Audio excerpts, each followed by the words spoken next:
कहानी की शुरुआत रशिया के एक बहुत अमीर आदमी के बेटे ग्रिशा से होती है, जो अपने बाप के पैसों की वजह से बहुत ही ज्यादा बिगड़ा हुआ था और वो अक्सर अपना ज्यादातर समय पार्टी करने में बिता देता। और एक दिन जब ग्रिशा एक लड़की को रोड पर ही छोड़कर वापस जा रहा था, तो उसकी तेज रफ्तार की वजह से सेम्योन नाम के एक पुलिस वाले ने उसे रास्ते में ही रोक लिया। पर ग्रिशा को इस बात से कोई फर्क नहीं पड़ा और उसने हर बार की तरह सेम्योन को भी रिश्वत देकर वहां से निकलने की कोशिश की, पर सेम्योन इस चीज के लिए तैयार नहीं था। जिसके बाद ग्रिशा ने वहां से भागने की कोशिश भी की, पर सेम्योन उसकी गाड़ी के आगे खड़ा हो गया। पर इसके बावजूद भी ग्रिशा नहीं रुका और उसने सेम्योन को अपनी गाड़ी पे लटका के ही चलाना शुरू कर दिया। थोड़ी देर बाद ग्रिशा के पिता पेवल अपने बेटे को छुड़ाने के लिए पुलिस स्टेशन पहुंचे, जहां वो अभी भी लगातार पुलिस वालों के साथ बदतमीजी कर रहा था। और उसकी इन्हीं हरकतों को देखते हुए पुलिस चीफ ने पेवल को जल्द से जल्द ग्रिशा को सुधारने की चेतावनी दी। पुलिस स्टेशन से निकलते ही पेवल ने अपने बेटे को डांटते हुए उसे घर से निकालने की धमकी भी दी। पर ग्रिशा जानता था कि उसके पिता सच में ऐसा कुछ नहीं करने वाले और उसके इसी बर्ताव से परेशान होकर पेवल अपनी खास दोस्त और एक मशहूर टीवी प्रोड्यूसर आतिया से मिलने के लिए पहुंचा। पेवल को समझ ही नहीं आ रहा था कि वो अपने बेटे के साथ क्या करे, जिस पर आतिया ने उसे एक आदमी के बारे में बताया जिसके साथ वो एक हॉरर फिल्म पर काम कर रही थी। आतिया ने बताया कि उस आदमी के तरीके अजीब बहुत हैं, लेकिन वो उसकी मदद पक्का कर सकता है। उसकी ये बात सुनकर पेवल एक बार उससे मिलने के लिए तैयार हो गया, जिसके बाद वो दोनों लेवॉन से मिलने के लिए उसके घर पहुंचे, जो उस वक्त एक रस्सी से लटका हुआ था। पर ये सब सिर्फ एक दिखावा था। असल में लेवॉन की खासियत थी कि वो सामने वाले की आंखों को बड़ी आसानी से चकमा दे सकता था। पर उसकी इन्हीं अजीबोगरीब तरकीबों को देखकर पेवल काफी घबरा गया और वो वहां से निकलना चाहता था, पर आतिया ने फिर भी किसी तरह उसे रोक ही लिया। कुछ दिनों बाद जब ग्रिशा पार्टी करके क्लब से बाहर निकला, तो उसकी नजर अपनी गाड़ी पर पड़ी जिसे एक ट्रक में टो करके ले जाया जा रहा था। और ये देखते ही वो तुरंत ही उसके पीछे भागा, पर तभी अचानक उसे एक गोली लगी और वो वहीं बेहोश हो गया। कुछ घंटों बाद जब उसकी आंख खुली तो वो एक तबेले में बंधा हुआ था, जहां एंटियोम नाम के एक लड़के ने उसे जल्द से जल्द सभी घोड़ों को तैयार करने को कहा और ऐसा ना करने पर उसे सजा भी मिलने वाली थी। पर ग्रिशा को कुछ समझ नहीं आ रहा था कि ये कहां पहुंच गया मैं। और तभी एवडे नाम का एक आदमी उसे घसीटता हुआ बाहर ले गया, जहां उसने ग्रिशा पर काम ना करने की वजह से चिल्लाना शुरू कर दिया। और तभी उस जमीन का मालिक दिमित्री और उसका बेटा एलास्के भी वहां पहुंच गए और उन्होंने ग्रिशा को उनकी बात ना मानने के लिए हंटर से पीटना शुरू कर दिया। जिसके बाद दिमित्री ने उसे एक आखिरी मौका देते हुए जल्द से जल्द काम करने को कहा। और जैसे ही ग्रिशा वापस तबेले के अंदर गया, तो वो तुरंत ही वहां से भाग गया। बाहर निकलते ही उसने लोगों से फोन मांगना शुरू कर दिया, पर किसी को भी उस वक्त फोन के बारे में पता ही नहीं था। और ऐसे ही भागते भागते वो गलती से पानी में गिर गया, जिसके बाद वो अपने कपड़े बदलने के लिए वापस गांव में गया और इस बार उसे भागने के जुर्म में फांसी पर लटकाने की सजा सुना दी गई। पर तभी दिमित्री की बेटी अगलाया भी वहां पहुंच गई, जो इस खून खराबे से काफी परेशान हो चुकी थी और उसने अपने पिता से ग्रिशा के लिए रहम की भीख मांगी, जिसके लिए दिमित्री तुरंत ही तैयार भी हो गया। उस वक्त एक चिड़िया उनके ऊपर उड़ रही थी, पर असल में ये कोई नॉर्मल चिड़िया नहीं बल्कि एक ड्रोन कैमरा था और ये पूरा गांव ग्रिशा को सुधारने के लिए लेवॉन के प्लान का एक हिस्सा। पेवल के पैसे और आतिया के टीवी प्रोड्यूसर होने के तजुर्बे की मदद से ये पूरा प्लान बनाया गया था और एक स्नाइपर हर वक्त ग्रिशा को बेहोश करने के लिए तैनात था। पर अपने बेटे की पिटाई देखकर पेवल को समझ नहीं आ रहा था कि आखिर वो ये सब क्यों कर रहा है। पर लेवॉन ने उसे समझाया कि ये सब ग्रिशा की भलाई के लिए ही है। पर तभी उनकी नजर आतिया और लेवॉन की बहस पर पड़ी और सवाल करने पर लेवॉन ने उसे बताया कि असल में वो दोनों एक हॉरर फिल्म पर काम नहीं कर रहे थे, बल्कि उन दोनों ने तो चुपके से शादी कर ली थी। उधर ग्रिशा को यकीन हो चुका था कि वो समय में पीछे आ गया है और वहीं दूसरी तरफ सभी एक्टर्स को एक स्क्रिप्ट दी गई और साथ ही उन सभी को बताया गया कि उनमें से कोई भी अपने बाल नहीं काट सकता और साथ ही वो लोग किसी भी नए जमाने की चीज को नहीं पहन सकते, यहाँ तक कि अंडरवियर भी नहीं। उधर एलास्के अपनी गर्लफ्रेंड लीजा के साथ समय बिता रहा था, जो असल में उस तबेले में घोड़ों का ध्यान रखती थी। थोड़ी देर बाद एलास्के ने अगलाया की स्क्रिप्ट का मजाक भी उड़ाया, क्योंकि स्क्रिप्ट के मुताबिक उसे ग्रिशा की प्रेमिका बनना था। उधर धीरे धीरे ग्रिशा ने उस गांव को ही अपनी जिंदगी मान लिया, जहां उसे बिल्कुल भी आराम नहीं दिया जाता, बल्कि गलती हो जाए तो सजा अलग से मिलेगी। तभी एक दिन ग्रिशा को किसी के रोने की आवाज सुनाई दी और जब वो उस आवाज के पास पहुंचा तो वहाँ कोई और नहीं बल्कि अगलाया ही थी, जिसने उसे बताया कि दिमित्री जल्द ही उसकी शादी एक बूढ़े आदमी से करवाने वाला है। पर ग्रिशा कहने लगा कि 4 दिन में मर जाएगा बुड्ढा, उसके बाद उसका सारा पैसा तेरा, मजे ही मजे, जिंदगी के स्वाद आएंगे तुझे। खैर कुछ दिनों बाद ग्रिशा ने एक मुर्गी चुरा कर एंटियोम को तुरंत ही सूप बनाने का सामान लाने को कहा, जिसे वो एंटियोम के बिना अकेला ही पी गया। पर थोड़ी देर बाद ही मुर्गी की चोरी की खबर एवडे तक पहुंच गई और उसने सभी नौकरों को एक लाइन में बैठने को कहा, जिसके बाद वो एंटियोम को उठाकर एक कमरे में सजा देने के लिए ले गया। पर ग्रिशा को अभी भी कोई फर्क नहीं पड़ा। कुछ देर बाद एंटियोम ने वापस आकर उसे अपनी चोट के निशान दिखाए जो असल में मेकअप से बनाए गए थे। पर एंटियोम से बात करते वक्त उसकी नजर घोड़े के नीचे उतारी हुई लीजा की अंडरवियर पर पड़ी,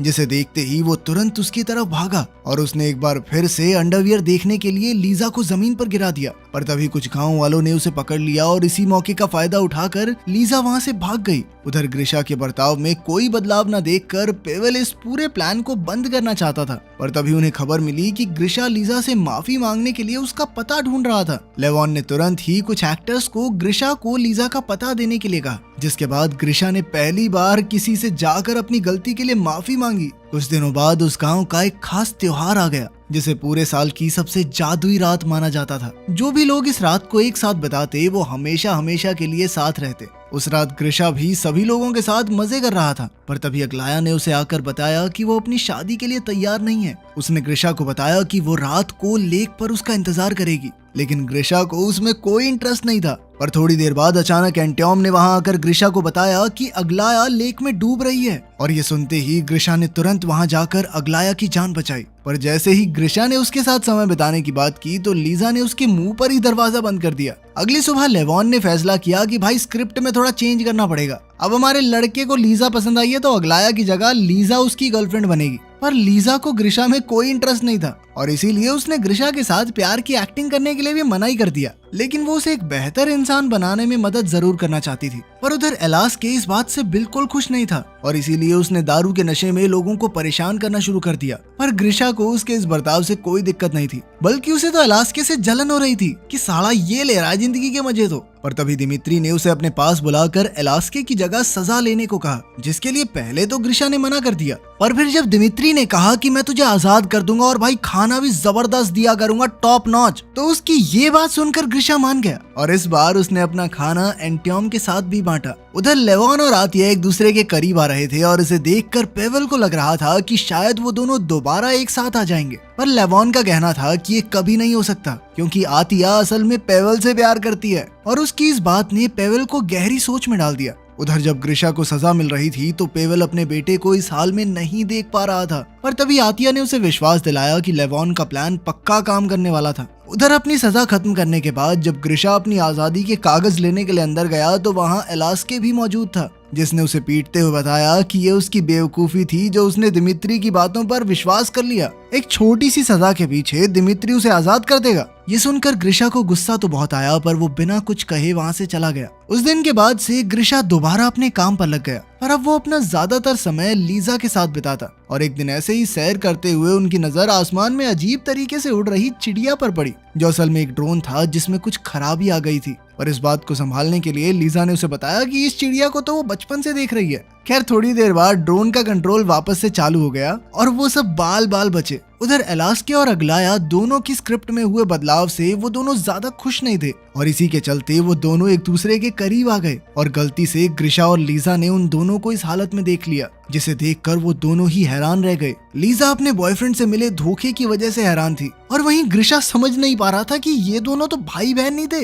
ये खबर मिलते ही लेवॉन ने उन दोनों को काम से निकाल दिया। उधर लीजा का मूड अच्छा करने के लिए ग्रिशा ने खास डिनर का प्रबंध किया, जिसके बाद वो दोनों तारों को देखने के लिए लेट गए, जहां ग्रिशा ने लीजा के सामने अपने प्यार का इजहार किया और उसके अंदर आए बदलाव को देखते हुए वो दोनों एक दूसरे के काफी करीब आ गए। उधर लेवॉन से गुस्सा होकर अग्लाया ने भी पुलिस में जाके कंप्लेंट कर दी कि इन लोगों ने ग्रिशा नाम के लड़के को किडनैप कर रखा है, जिसके बाद पुलिस ने तुरंत ही कार्रवाई करना शुरू कर दिया। ये खबर मिलते ही पेवेल इस पूरे प्लान को बंद करना चाहता था, पर लेवॉन का मानना था कि उनके पास अभी भी समय है और इसीलिए लेवॉन ने गांव पर एक हमला करवाने का फैसला किया। उधर लीजा और ग्रिशा एक दूसरे के साथ समय बिता रहे थे, जहां लीजा ने उसे बताया कि अगर वो दोनों अलग भी हो गए तो भी ग्रिशा को पता होना चाहिए कि लीजा उससे हमेशा प्यार करती रहेगी। पर तभी एंटियोम ने वहां आकर उन्हें गांव पर हुए हमले के बारे में बताया। ये खबर सुनते ही ग्रिशा उल्टी तरफ भागना चाहता था, पर तभी एंटियोम ने उसे बताया कि सभी लोगों का गांव में होना जरूरी है, वरना डाकू पूरे गांव को जला देंगे।